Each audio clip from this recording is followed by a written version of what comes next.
Isa na naman nga malupit na tapatan ang naganap. Sixers versus Warriors. Grabe mga idol. Grabe nga ang rookie na to na si VJ Edgecomb ang naging hero sa larong ito. At syempre, ito rin si Tyrese Maxey. Grabe din ang ginawa para pigilan ng Warriors. Syempre nagawa naman pumalag ng Warriors kahit wala si Stephen Curry. At sa huling 10 segundo nga ng laro mga idol, lamang ng isa ang Warriors. Dito nga tumira itong si Tyrese Maxey ng jumper para sa anak kunin ng lamang. Tumulo nga ito mga idol. Pero sa kasamaang palad niya ay nakuha ito ng rookie na si VJ Edgecomb. Successful nga ang follow-up nito mga idol na meron na lamang 0.9 seconds ang natitira. Grabe. Pero hindi pa nga tapos. Nagkaroon pa rito ng tsansa ang Warriors. Nag-fast inbound nga sila dito kay DeAnthony Melton na kumakaripas pababa ng court. Libreng-libre to mga idol. Last second layup sana para manalo. Pero boom, di inaasahan ng Warriors na biglang sumulpot itong si Maxey para sa isang chase down block of the backboard. Literal talaga na game saving. Pero syempre di makakailang pumalag dito ang Warriors at muntik pang makakomeback.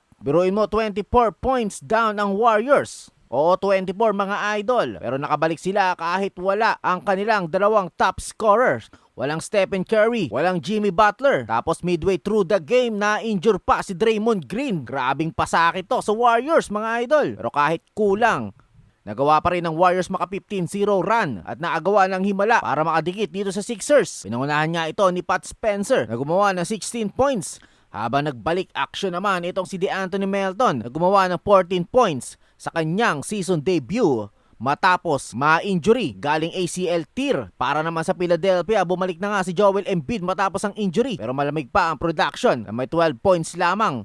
Wala rin si Paul George dahil sa knee injury recovery. Pero kahit gano'n, no problem pa rin dito sa Sixers. Grabe ang ginawa nito si Tyrese Maxey. 35 points, clutch plays pa at syempre yung epic game saving block sa dulo. Syempre ang final score ay 99-98. Syempre panalo para sa 76ers. Edgecomb the hero, Maxey the closer. Warriors the miracle comeback that almost happened. At ngayong tapos na nga ang thriller na to, lilipat naman ng Sixers papuntang Milwaukee para sa back-to-back games. Samantala ang Warriors umaasang babalik na soon sina Curry at Butler. Syempre kung gusto mo ng mga ganitong pang NBA viral news, like, share ka naman at subscribe idol.